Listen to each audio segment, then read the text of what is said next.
Sinten? Pirang-pirang dina wingi nyambut gawe lambene mecucu terus saiki kok kaya bungah banget. Iya. Ah nggih, prei kok nggih. Ayo prei sewengi. Jenengan prei yo ming sepisan lho. Lanjur kon pirang dina? Ya paling ora 3 dina. Hah, kok kesuwen kok awake selak keju-keju. Lah kok nek kaya jenengan iku Kaya aku piye? Rasido rak ya iso sesuke iso ngono lho. Rasido ngopo? Rasido dolan. Rasido dolan. Aku ki wong wis menep kok. Berarti ora Kaya ngono kuwi nomor 140. Mboten butuh ta? Ora tak butuhke. Niatku urip iki nyambut gawe wis ngono wae. Goleke sandang anak bojo wis rampung. Kok aku ora percaya ya? Ame ora percaya kowe kok aku kuwatir.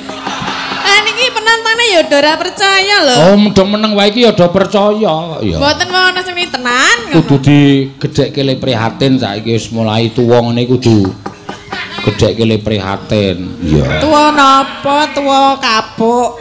Tuwa kapuk ya apa? Dhuwur mabluk ngisor jek ngamuk.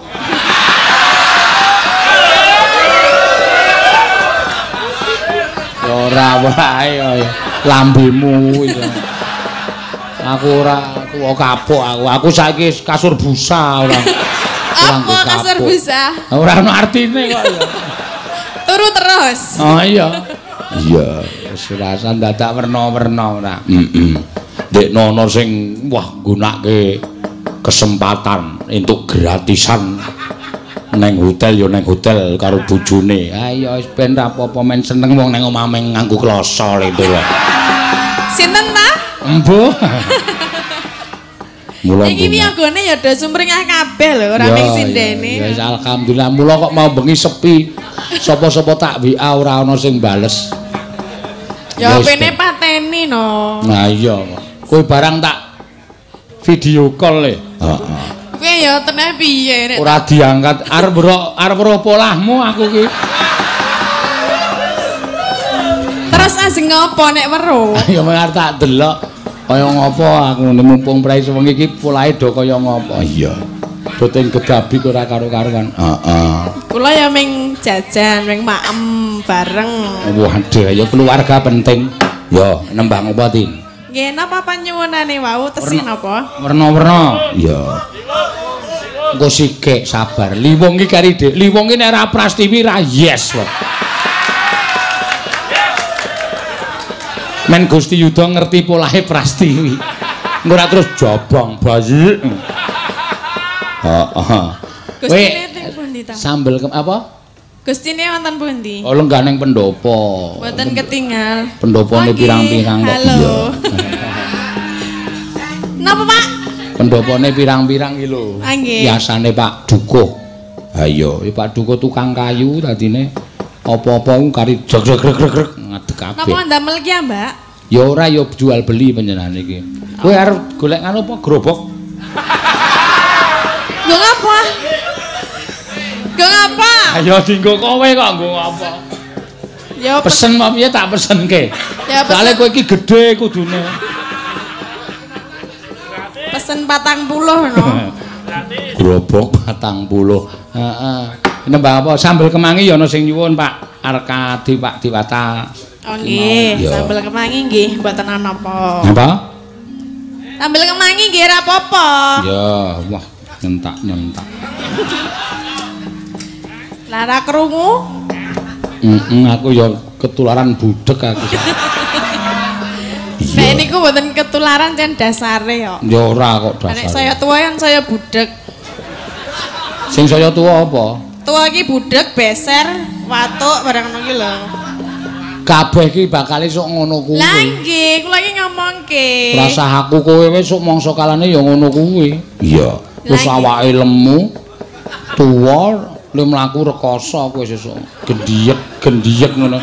Anggere watuk karo nguyuh sithik crit. Iya, pengalaman pribadi apa piye? Ora pengalaman, wong tuwa iki ngono kuwi anggere ngono ki miser ngono kuwi. Jenengan nggih, Pak? Urung aku. Urung. Iya. Tak kira nek pengalaman besok kabeh yang ngono kuwi sing jeneng organ tubuh wis mulai tidak bekerja dengan baik ya mung ngono kuwi. Wis dodol nggih. Ha iya. Wis apa? Dol. Wis dodol apa wis dol? Wis dot. Wis dodol. Wis dodol. Wis ora pakem rime. Nah, ora apa-apa. Iya. Mangga sambel kemangi. Ya. Langsung. Nganggo dibawani ora. Ya nganggo gilok-gilok dienggo apa? Genep-genepno. Ya dibawani ra apa-apa. Bawane napa? Lah sakarepmu. Kuwi sinden kok takon wae to. Kowe iki nyambut gawe sangu apa Sing jeneng sinden ki sangu tembang, samu gending kok ming bawane napa? Nembang napa? Lah kok nek aku waton ngarani ya piye? Ora piye-piye. Ora piye-piye. Nggih, sing biasane mawon nggih. Biasane apa? Biasane nganggo ndok. Ndokku doyan apa kowe? Rak. Ya. Mampiat mayun.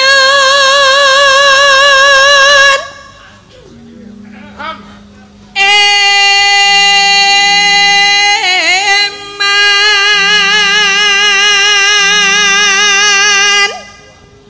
Ngadeg ora, Pak? Engko sike kok ya, aja di kowe iki mbok ya karo wong tuwa kok. Lah, jumeneng, Pak. Ngono. ajeng jumeneng mboten bapake. Mangke, Pak, ngono. Mangdeke, nggih, nggih. Lodeke. Ra gelem e. Kowe ya meso telaten apa kowe? Lah pripun ta ngedeke kok? Ah iya aku ya ngomong kowe ya meso telaten apa? Ya gliak-gliak ya, Pak. Suwe lho wong semono kuwi. Suwe ling apa? Ling adeg iki lho. Ya nek tak cekli rak ya langsung adeg. Arung karuan nek sikile do emu-emu rak yo alon-alon ngono. Jajal apa, Pak? Ayo tak teke ya, Pak ya. Rawani. Loh, ngadeg dhewe. Mriki, sadi mriki. Oh nggih. Mriki. Kula nembang jenengan sing Coba Tin, saiki kuwi saben bengi mesti ngetutke takonono jane asmane sapa takonono. Men padha prisa ngono nek misale nusul meneh, oh iki Pak Anu men to.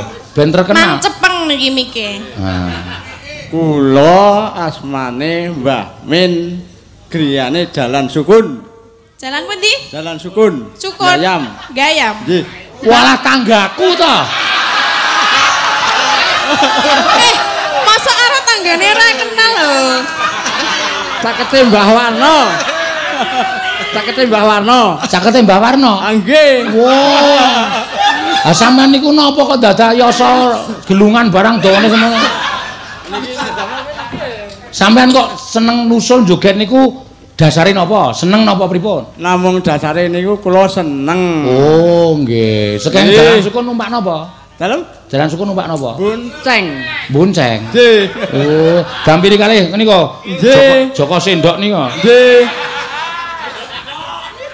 Nyun sewu nggih. Ternyata anak buah jenengan ta? Mbah malah kewirangan. Nyun Ning sewu. gek niki roke jenengan. Roke ndasmu kuwi. Kok di mbok dinggo? Kayak melu jogetan mriki lho, Pak. Mo, kowe wae sing nganggo nek kowe mesti wangun. Nggih. Lah wis kaya ngono. Nggih, matur sehat nggih, Mbah. Sehat. Alhamdulillah. Amin. Pokoknya atine seneng niku sehat. Nggih, Sampeyan teng omah brunek Nggih. nonton wayang atine seneng Nggih. joget sehat. Mbah jenengan barakane bapake jenengan kok. Oh, bapak kula pun mboten nonton. Nggih. Kok sampean isih? Nggih. Mbah, Nyun sewu. jenengan selama joget niku pun entuk duit dereng. Pun asal wae enjing niku nyambut damel. Oh, mboten nek pas joget ngeten iki lho. Nyambut damele napa? Jual bambu dan reparasi lincah. Wow. Nek dereng nyuwun dalange nika lho. Nggih sampun kathah. Nggo, Mbah, nggo. Kalih Paringi kalih Mas niku tak paringi nggo. Mengki nek pas wayange wiwit sampean jajan maem sing marek nggih. Nggo. As lho Mbah alon-alon mengke. Mbah Min nggih. Sesuk niku dikeki niku. Nggih, nggih Mas sami-sami. Lho kok mung siji? Oh nggih, niku sekawan, loro-loro. Kula dikeki. Mboten. Sekali niku mawon. Mengke ndak dindas-ndaske Nggih, pun. Dek mriku nggih. Lenggah melih nggih. Sesuk capinge niku tulisane Sena dirangi. Lah napa ta? Ayo aja. Wong aku ki weruh bakul apa wedang ana tulisane bakul wedang Parman ngono kuwi tak tukoni ning tendane tak slomoti men ambruk. Ha Parman ki jenenge bapakku. Lah yen kula ya ana lho, Pak. Ngendi? Yen kula ya ana angkringan Sena ngono. Ngendi kuwi? Kono kula atas. Sok tak slomotane. Lah ngapa men kondang lho? Kok dislomot? Iya wis terus Tin. Wis kula terus anteng banget ndonga. Seneng kok ya oleh duit.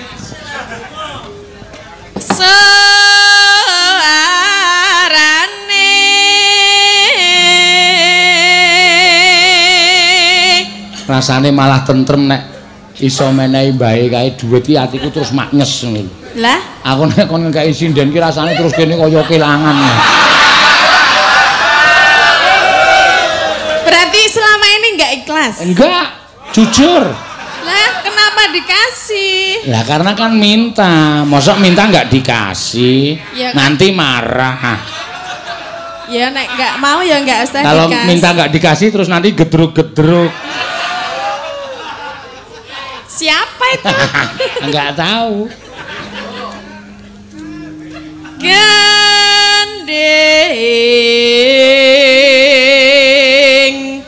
pelampiangan.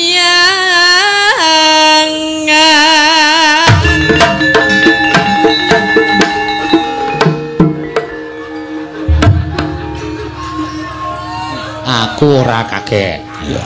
Aku kaget Nah, syukur aku wis persiapan kok wis. Lah tak kira nek iki ra ono lho nek sambel. Lah wong bawane we gelang alit ki mesti nganggo kuwi blang tangtung. Pancene Denko ki. Wah, kamu berani sama saya Denko? Berani saja sama-sama susunya kok enggak berani. Ya enggak, beda no. Iya terus. Awas ya kamu Denko. Anak baru mau macam-macam ya.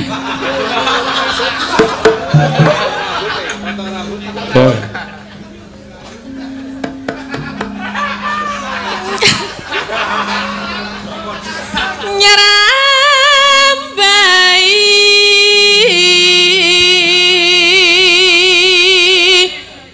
Nuswan Tara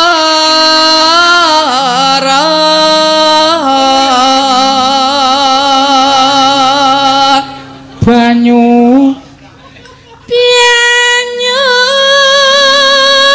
wangi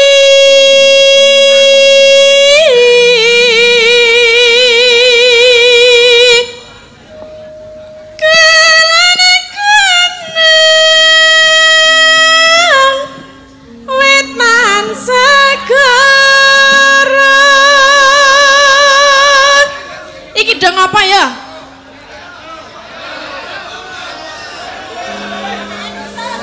Kan lingguh, nah lingguh. Loran Lan kidul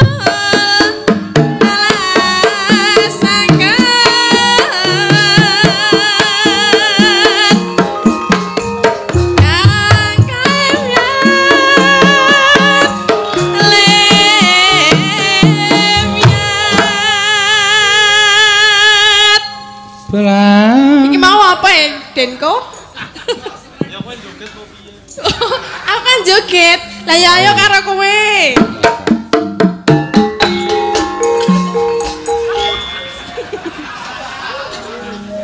Pisan-pisan aku tak ngedeke Denko oleh mboten, Pak? sakarepmu.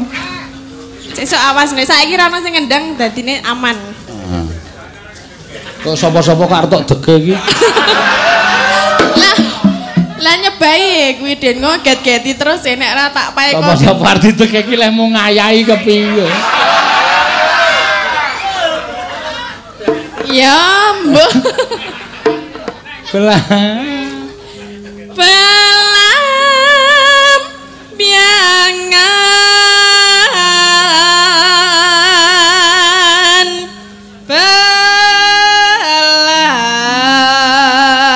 belam biangan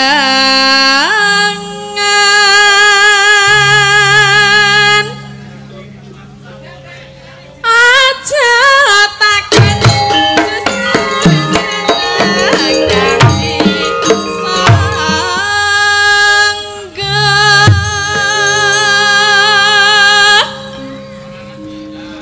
tanah India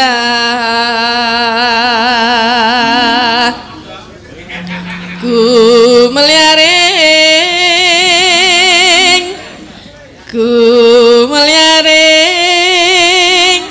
taman sari nuswan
Rumasane kaya ayu-ayu ning malah kaya wong idiot. Oke. Luwih to.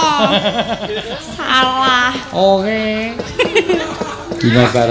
Dume bar do bojone bar do nyewa hotel. Iya. Lah ya ngecake, Pak. Heeh, kok iso entuk gratisan ndek jaman ning mayang ning Hotel Persona kae entuk voucher. Wo sinden-sinden kuwi. Nek ya ora iso turu jare sing lanang malah gelar kloso ning ngisor. Soale kempukan kasure, ora kulino. Wah iya. Rumasane jarene aku nek turu sebet iki awakku ora tambah lemah. Wah. Ayo wis bet.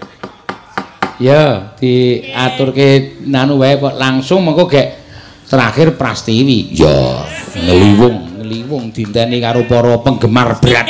Ya. Disiapkan lho Bu Pras. Heeh. Jogetane. Ya, yuk mangga.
Bajingan rasi telunggu. Ya. Bajing luncang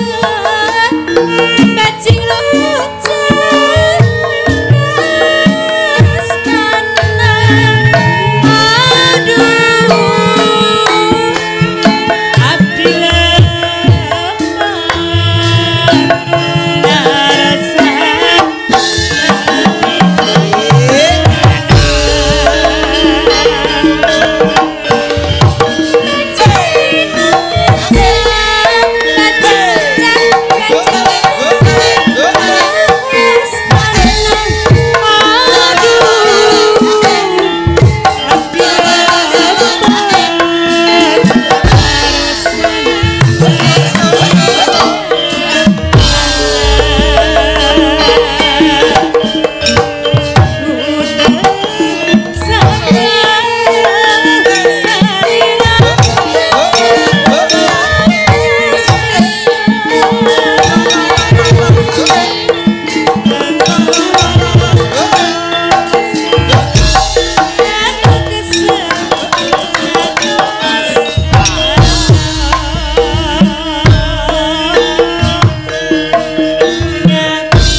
Naradiku lanang nusul Kakang.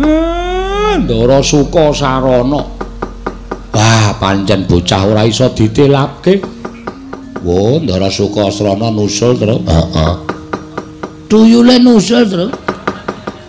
Gong, iki arep kaya ngene iki adine Ndara Sumantri, mireng Ndara Sumantri dipanah ndasmu. Nek adine kok tuyul. Kyai baguse kaya ngene kok tuyul. Petruk ngece aku kowe. Ora kaya malah dikira ngece ora. Kadangku Yayi.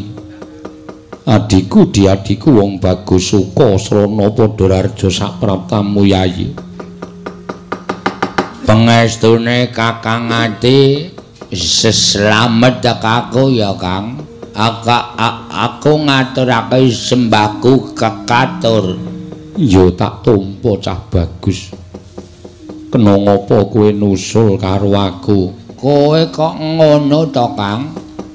Kowe nalika semono aku mbok teturu, mbok elus-elus bathukku nganti aku turu.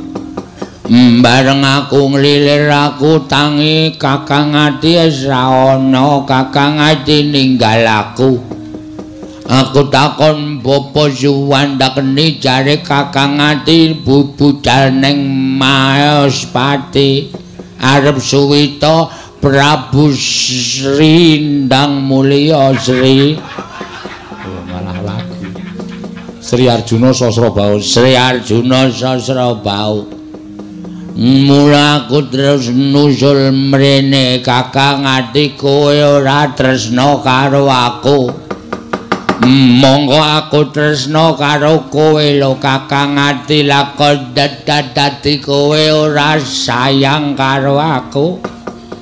Sukasrana aku tresna karo kowe Di. Ya mung aja nganti ngribeti lakune kadangmu. Mula kowe tumuli tak tinggal. Aku njaluk ngapura ya Sukasrana. Ora dadi ngopo Kang aku ki ora arep mbebeta kowe le suwita. Nek kowe isin duwe adi aku engko tak ora ngetok Kang aku ora apa ning aku ora ado-ado karo kowe Kang aku ora iso nek kon ado karo Kakang Ati. Iya Yayi. Aku ora bakal ninggal kelawan si Adi. Temenanan ya, Kang. Iya. Ora pusi aku to, Kang. Ora cah bagus. Wong rupane kaya ngene kok tresnanto kakangne luar biasa ya, Tru. Ah iya. Nusul mrene kok. Ah iya. Kakangne bagus kok adine kaya totok uwak kaya ngono. Sukasarana ya Kiswan. Ah iya. Kakangne Kakang Mantri iki baguse ora jamak kok. Adine letek kaya ngono. Ya men ning ampuh. Ya ampuh pil karo Ndara Sukasrana. Kowe kok katon sedih to Kang ora kaya biasane akeh ngendikane. Kowe apa ora ditampa lit dadi nayaka Maespati Kang? Ora perkara kuwi Sukasrana. La piye? Aku nampa dawuhing Prabu Sri Harjuna Sasrabau. Heeh. Kosik Sukasrana ngenteni mburi kelir leren le omong-omongan sik. Keseron banter banget. Lala iki do mepet kelir kok, Kang. Gek do omong-omongan perkara gawean, dadi aku malah seru pikirake. Ya Sukasrana piye ngendikaning Prabu Sri Harjuna? Aku kon ngundurke ratu 1000 negara kang ngepung negara Magadha. Lah kene meng kaya ngono. Kok kowe kok bingung wong Kakang Ati iki sesekti mandraguna. Kakang Ati iki digdaya. Kok perkara ngundurke Ratu Sewu negara we bingung. Ana tembung ingkang gawe bingung pikirku. Tetembunge piye? Sumantri kuwi ngundurke mungsuh bebasan ngluruk tanpa bolo, menang tanpa ngasorake. Mongko ora entuk gawe pepati ratu siji wae Sewu negara kang tekaning pati. Kepiye nggonku bakal tumandang Sukasrana. Mula sok niki ngejak adine ya Kang. Iya. Lah aku ki tok jake ora tau arep ngridu uripmu Kang. Iya. Arep kaya ngene iki aku sithik akeh iso tetulung Kakang Ati. Iya Sukasrana. Wis saiki kowe mangkat to. Mangkat nendi? Magadana. Aku ketemu Ratu Sewu negara. Lah iya. Mengko piye nggone ngasorake Ratu Sewu negara supaya aja nganti ana korban. Lah dimu aku Sukasrana kon ngopo? Mengko tak ewangi kowe rasa kuwatir. Mengkono Yayi. Heeh. Mengko kowe sing maju, mengko sing nibani kekuatan supaya ratu kalah kabeh adimu Sukasrana, Kang. Adikku adikku. Jebul tinemune gedhe dayane tumrapun Kakang nggone kepengin suwita marang ratu. Nanging maneh aku ora bisa nganti si Adi suwita marang Praja Maespati merga raganing si Adi ingkang sarwa kujiwa. Aku ora apa-apa, Kang. Aku kira apa-apa. Kowe dadi nayaka, aku mung dadi wong lumrah ngene iki aku ora masalah kok, Kang. Sing penting kakangku iso dadi nayaka Maespati. Aku nyawang sampeyan mukti wae aku wis seneng kok, Kang. Memelas ya, Gong. Ora ana lho buta apike kaya ngene. Kakangne pengen dadi nayaka Maespati, dheweke ora iso dadi nayaka Maespati ming cukup nyawang rasane wis seneng, ning ming siji syaraté aja nganti ditinggal. Tru. Aku aja tak tinggal ya. Ora. Pokoke aku karo kowe, Tru. Pokoke kowe rekoso aku mukti. Wis aku jenenge ora sebaya muti sebaya mati. Sak kewenake dhewe yen ngono aku tak mangkat ning Magoda. Aku ngawat-awati kowe saka Ndirgantara ya, Kang. Engko nek ana apa-apa mbatina aku teko wis aku teko, Kang, ngewangi kowe. Iya, Sukasrana adikku cah bagus.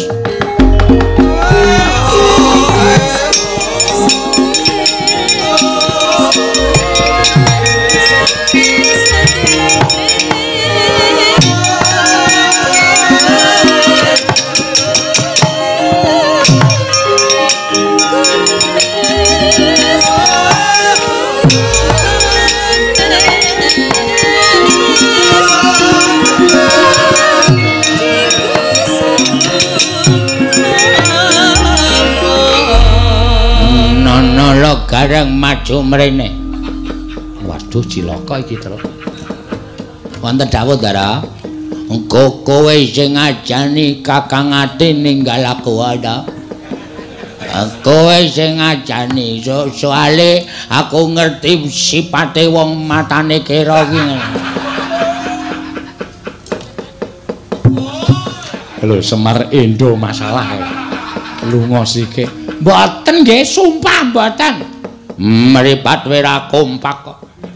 Apa meneh atimu kon kompak karo cangkemmu. Ning nganti ngajari Kakang Ati ninggal aku titenana wak cokot. Waduh. Mboten. Sapa sing ngajani? Sing bisik-bisik wau Petruk. Ana kowe minggat Petruk kon maju. Truk. Timbali Satpol PP. Gareng yo isa-isane nibake perkara ning aku to ya.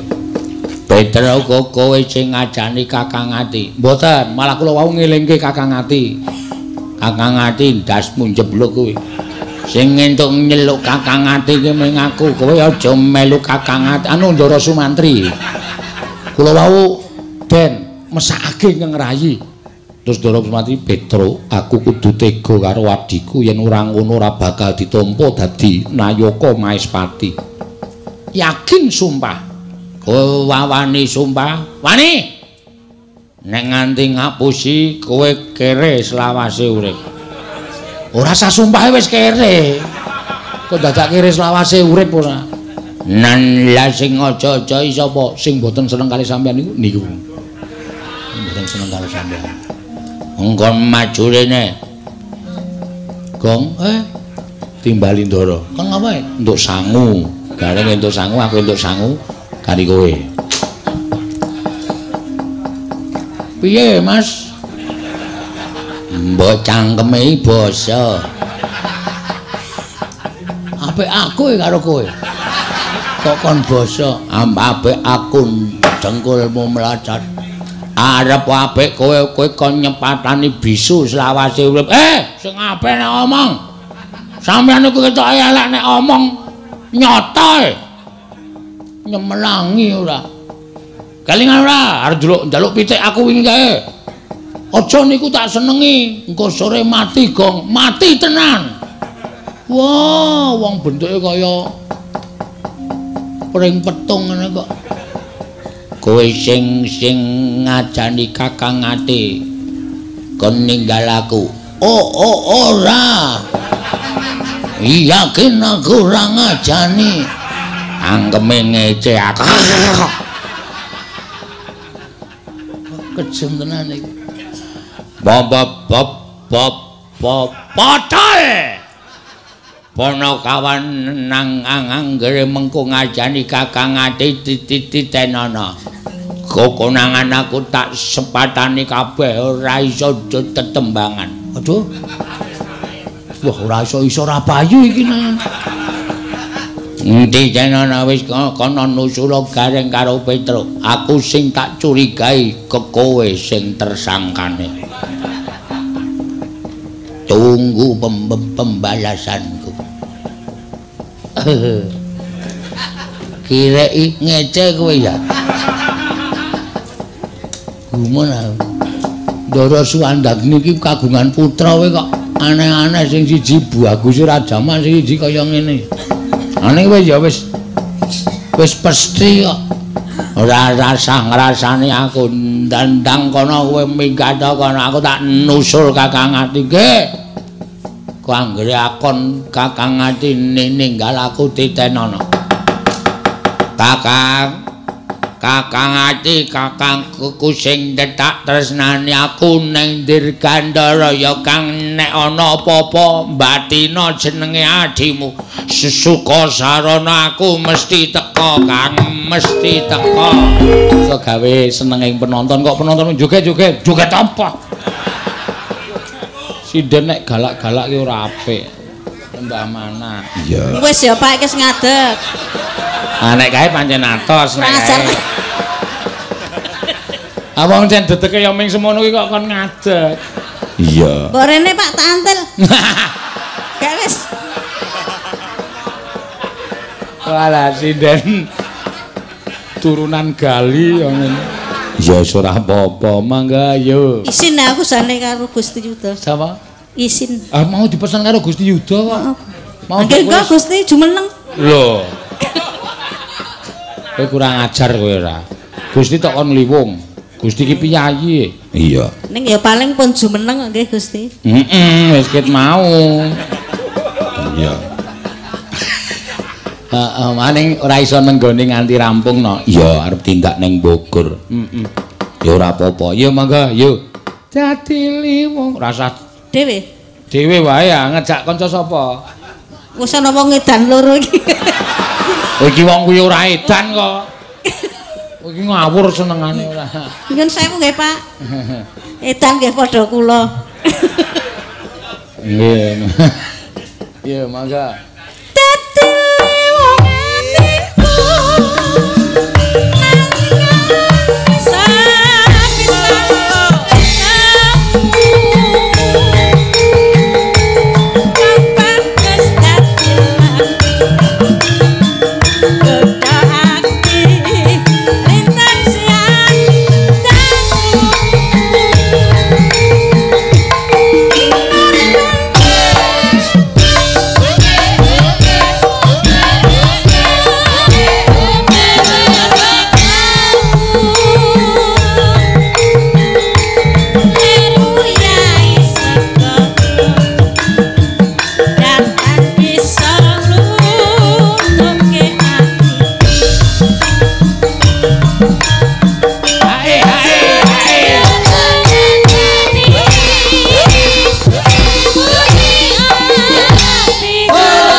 Modar ora kowe. Gene ora jejeg. Ndekno. Kowe aja sia-sia lho, kowe iso nek tuwa disia-sia genti kowe karo wong. Iya, iki piyai sepuh. Ya gak ngadeg. Hei, Pak, ngadeg. Setan tenan kok Prabu. Rasah dinut, Pak. Rasah dinut. Iya. Sesuk manggawake mpring kepuken sirahe iki. Heeh, iya mangga. Kinor pencir. Waduh.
Apik tenan. Iya, iya. Melu-melu.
Seneng ta aku dolanan wong tua. Aku ki wis tuwa ele. Aku tuwa kok pecicilan. Kok nggo dolanan. Langsung wae sing nggo dolanan.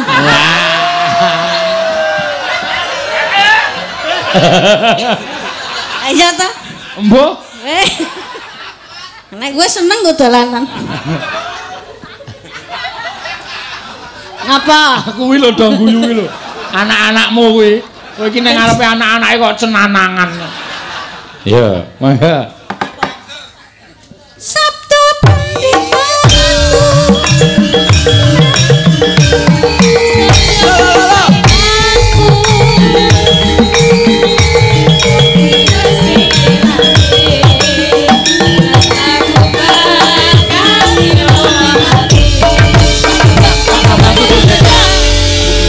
Ilarohi Kiseno Nugroho bin Ki Suparman Al-Fatihah.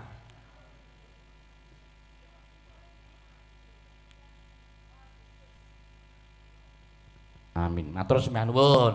Ya, nek wis